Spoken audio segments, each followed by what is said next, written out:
Thèse 252e. Quelle race peu philosophique que ces Anglais?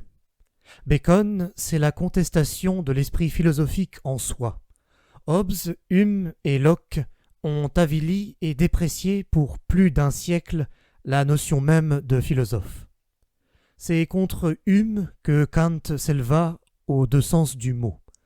C'est de Locke que Schelling a pu dire « Je méprise Locke ».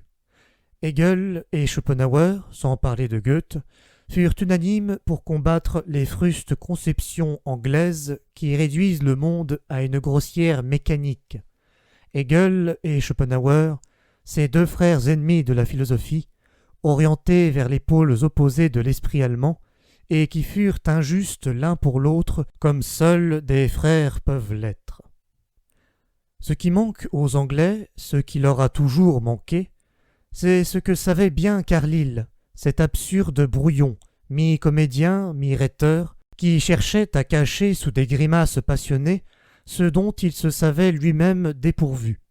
La puissance intellectuelle, la profondeur du coup d'œil spirituel, bref, l'esprit philosophique, tout cela lui faisait absolument défaut. Un trait qui caractérise une race aussi peu philosophique, c'est qu'elle reste fermement attachée au christianisme.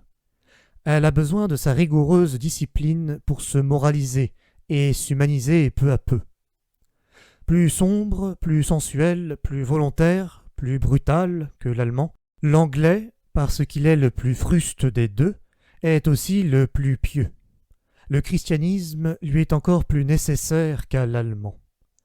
Pour un odorat un peu raffiné, même ce christianisme anglais exhale un relent de ce spleen et de cet alcoolisme contre lesquels on a de bonnes raisons de retrouver comme un antidote.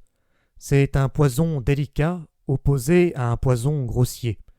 Tant chez les peuples obtus, une intoxication de qualité supérieure constitue déjà un progrès, une étape sur le chemin de la spiritualisation.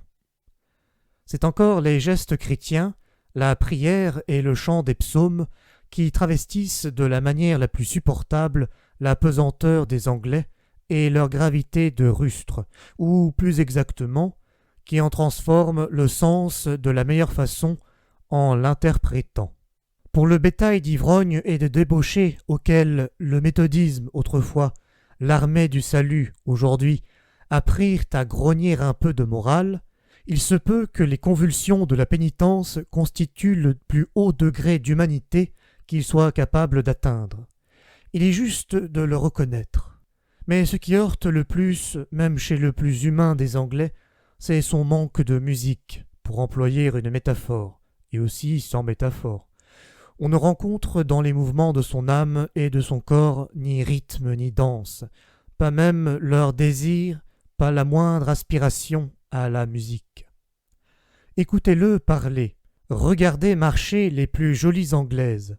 Il n'est pas de pays au monde où l'on voit de plus belles colombes, de plus ravissants cygnes. Enfin, écoutez-les chanter. Mais je demande trop.